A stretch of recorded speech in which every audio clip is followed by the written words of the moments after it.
So JPEG and RAW are two files you'll be dealing with when you're taking photos. When and why should you use one or the other? Let's talk about it. So JPEG is an acronym and it stands for Joint Photographic Experts Group. Not that that does anything for you or me, but I thought it was pretty interesting. Totally okay if you brain dump that. But the first thing you need to know about JPEGs are they are much smaller in file size. That's because JPEG files were made to compress the data that is captured in your camera sensor.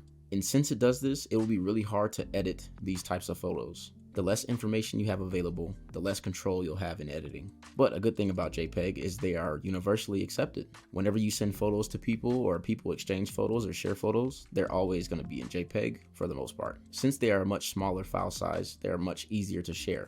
Now the RAW file is the complete opposite of JPEG, of course. It captures an uncompressed file full of data. Now these RAW files will be much bigger in size, but you'll also have more control while you're editing. So when it comes to bringing back the shadows, the highlights, whites, or blacks, it won't be a problem if you shoot in RAW because there's more information available to you. And unlike the JPEG file, this one is definitely not universally shareable. Most devices can't even open RAW files without having a specific software. Now, when should you use one or the other? This is very simple.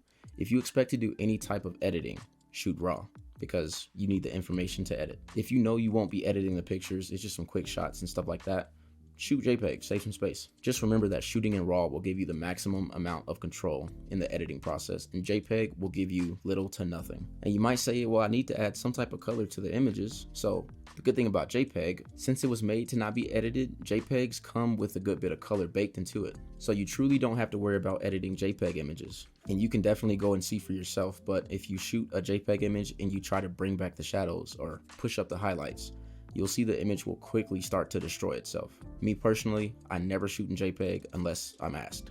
So let's go ahead and visualize this. So here we have the RAW file labeled CR3.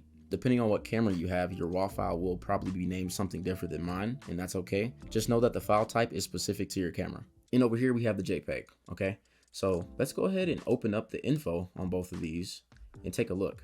So on the RAW file, we have 18.4 megabytes, okay?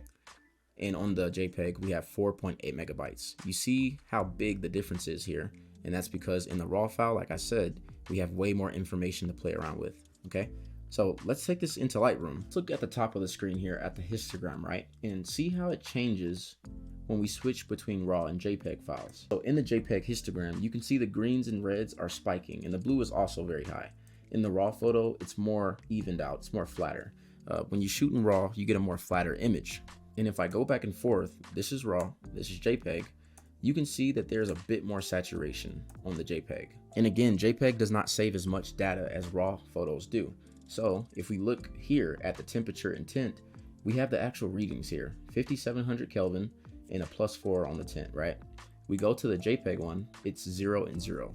That information is not recorded when you shoot JPEG. I'm gonna push these shadows up on both and you can see there won't be a super big difference because this is very controlled light. But when you're shooting outside or you're shooting in a studio or whatever, it's really easy to lose information when you're shooting JPEG images. Just remember that. Nothing in these images are underexposed or overexposed. So there's really no information to lose. If I overexposed or underexposed something, that information would not be able to be brought back in a JPEG image. And that, ladies and gentlemen, is the difference between RAW and JPEG files. Personally, like I said, I always shoot RAW because you never know when you need to edit an image, okay? If you don't know where to find those settings in your camera, go to my camera basics class and you can learn how to do that. But without further ado, let's move on to the next lesson.